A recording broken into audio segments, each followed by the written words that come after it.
अंतर्राष्ट्रीय योग दिवस के 10 सालों की सीरीज में आज हमारे साथ जुड़े हैं स्वामी दिव्यानंद जी महाराज। हालांकि ये किसी भी परिचय के मोहताज नहीं है, लेकिन उसके बावजूद मैं आपको बता दूं कि स्वामी जी एक योग के बड़े साधक हैं और कई सालों से योग में अपनी साधना में लीन है। आज हम इनसे बात करेंगे और जानेंगे कि अंतर्राष्ट्रीय योग दिवस जो 2015 में शुरू हुआ था, आज उसके 10 साल हो चुके हैं। तो किन चेंजेस को, किन बदलावों को स्वामी जी ने देखा, आज हम इनसे जानेंगे और बात करेंगे। स्वामी जी, सबसे पहले तो आपको लेंसाई में आने का बहुत स्वागत है और धन्यवाद। बहुत हम और हमारे दर्शक ये जानना चाहेंगे कि चूंकि अंतर्राष्ट्रीय योग दिवस 10 साल पूरे कर चुका है, 11वें साल में लोग प्रवेश कर चुके हैं और आप एक योग के साधक भी हैं, कई सालों से इसमें अपनी साधना कर रहे हैं। किन सारी चीज़ों को आपने देखा, क्योंकि आपने कई गहराइयों से देखा होगा, देश विदेश में भी आपने भ्रमण किया है। क्या कुछ लगता है कि अंतर्राष्ट्रीय योग में क्या क्या चेंजेस आए हैं?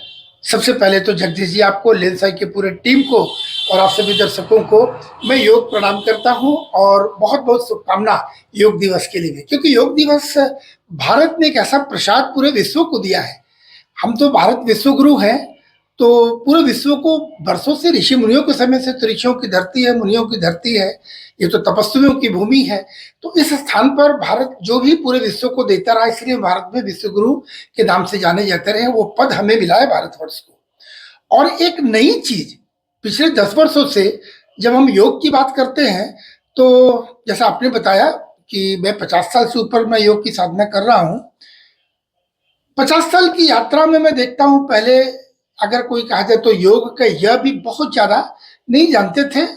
बीच के कालखंड में देखा योग की थोड़ी प्रमुखता, कुछ कहीं प्रतियोगिताएं हो रही इस तरीके से। कई बार 12-13 साल मैं कभी राष्ट्रीय निर्णायक की भी भूमिका में रहा, तो उस समय एक छोटा सा मंच लगा के भी लोग कभी देखते थे कि लोग योग का कंपटीशन करवा रहे थे।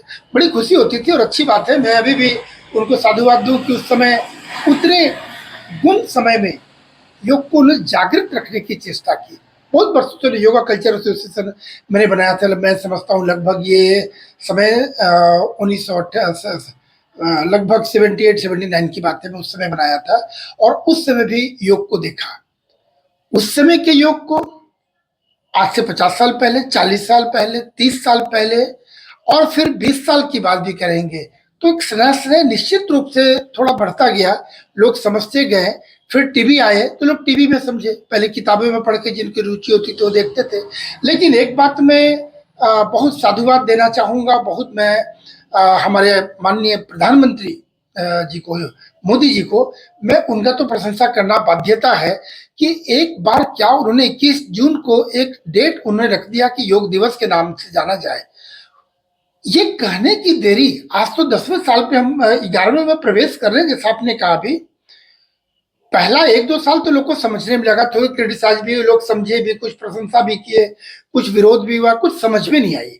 लेकिन आज देखिए, पिछले में 2-3 सालों के बाद विश्व का ऐसा कोई भी देश, कि हम तो योग में ओम को उच्चारण भी करते हैं, कहीं ना कहीं जाने अनजाने हमारा सनातन आ जाता है। तो योग में सनातन नहीं कह सकते, सनातन में योग है, या एक दूसरे के पूरक है कह सकते हैं। जब आध्यात्म की बात करते हैं तो योग करना पड़ता है, और जब योग में आते हैं तो स्वतः अध्यात्म आ जाता है। मैं तो बोलता हूँ किसी भी विषय पर गहराई पे जाएंगे तो वहाँ स्पिरिचुअलिटी है, चाहे वो मेडिकल साइंस ही क्यों ना हो। जब गहराई पे आते हैं किसी विषय पे, तो देखिए कि जब बहुत गहराई पे जाएं तो स्वतः वो आध्यात्म में कन्वर्ट हो जाता है। तो योग तो शुद्ध रूप से आध्यात्मिक है, कोई शारीरिक, मानसिक, आध्यात्मिक उन्नति का एक मार्ग साधन है योग। तो प्रधानमंत्री जी की प्रशंसा करते हुए मैं कहूँगा कि उनकी वाणी में क्या भगवान की कृपा है, भारत माता का क्या से उनके ऊपर आशीष है कि योग दिवस की उन्होंने घोषणा कर दी 21 जून, और पूरा विश्व, यहाँ तक कि मैं अध्यात्म और हिंदुत्व की बात कर रहा था, तो देखेंगे पूरा विश्व जो इस्लामिक कंट्री है पूर्ण रूप से, वहां भी लोग योग कर रहे हैं। हाँ, उतना ही दुख भी होता है हमारे देश के अंदर में, एक मुस्लिम समाज के लोग अभी भी शायद उनकी पूरी स्वीकार्यता शायद नहीं, उन्हें कहीं कहीं लगता है।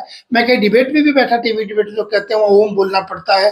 तो फिर बताओ, ओम को आप किसी संप्रदाय से नहीं जोड़ते हैं। हम ल बोलते हैं तो जीभ का फंक्शन है, ग बोलते हैं तो ग का फंक्शन है, गले से है। जब ब बोलते हैं तो ओठ का फंक्शन है। जब ओम को उच्चारण करते हैं तो अल्फा बीटा गामा तीनों हमारे ब्रेन के अंदर में एक कंप्लीट हैमनिंग होता है और एक मेंटल ब्रेन का एक्सरसाइज हो जाता है। वो किसी की बपौती, वो हिंदू का, मुसलमान का, ये किसी का नहीं, ये तो एक मानवता, प्रत्येक मानव का अधिकार है इसे करना। इस दृष्टिकोण से जब देखेंगे तो इसकी गहराई को, तो ये बहुत ही लाभप्रद है, सभी को लाभ उठाना चाहिए। और मैं पुनः प्रधानमंत्री जी को धन्यवाद ज्ञापित करना चाहूंगा आपके माध्यम से कि उनकी यह क्रांति जो पूरे दुनिया में योग को एक फिर से पुनः एक पुनर्जीवित करके, देखो पतंजलि के समय में जिस प्रकार लोग जानते थे, आज समझते हैं इस कलयुग में भी योग को बहुत ज्यादा रुचि और प्रमुखता से अपने जीवन में लोग दिया है। अब जो स्टाइल से भी बन गया है। अभी कोई किसी का फोन आता है या कोई मिलने जाता है तो बोलते अभी तो साहब योगा कर रहे हैं, तो सुन के बड़ी गर्व भी होता है। ठीक है, जाने अनजाने हो सकता है कि बहुत अच्छे बात पे लोग नहीं कर रहे हैं, अगर रुचि है तो लोग सीख सकते हो। और इतने लोग सीखे है, मुझे पता है कि आप भी योग के बहुत इसमें एक्सपर्ट हैं, आप तो सिखलाते, मुझे मेरी जानकारी है, आपके मैंने वीडियोस भी देखा है कई, और आपके दैनंदिन जीवन में योग शामिल है, ये मुझे भी पता है कि आप प्रतिदिन योग करते हैं, करवाते हैं जगदीश जी, आप भी स्वयं। तो योग का आज इस स्थिति में मैं 50 साल की यात्रा पीछे से लेकर अब, और स्पेशली विशेषकर इन 10 वर्षों की बात जो आपने पूछा, मैं तो बहुत आह्लादित हूँ और बहुत गर्व महसूस होता है। मैं एक भारतीय हूँ और मैं योग का छात्र हूँ, आज भी छात्र ही हूँ। योग तो संपूर्ण रूप से कोई पूरे जीवन में सीख नहीं सकता, किंतु मेरी दिनचर्या में योग है, मेरा जीवन यौगिक जीवन है, इस बात का मुझे गर्व है अपने आप में। तो ये थे स्वामी दिव्यानंद जी महाराज, जिन्होंने बताया कि योग एक गुरु और शिष्य की परंपरा थी और अंतर्राष्ट्रीय योग दिवस के शुरू होने से पहले ये केवल किताबों तक ही सीमित था। लेकिन प्रधानमंत्री नरेंद्र मोदी जी के द्वारा अंतर्राष्ट्रीय योग दिवस 21 जून को मनाने के बाद वो सारी चीज़ें लोग अपने जीवन में उतारना शुरू कर दिए और उनको काफ़ी लाभ हुआ। बने रहिए हमारे साथ। रांची से मैं जगदीश सिंह।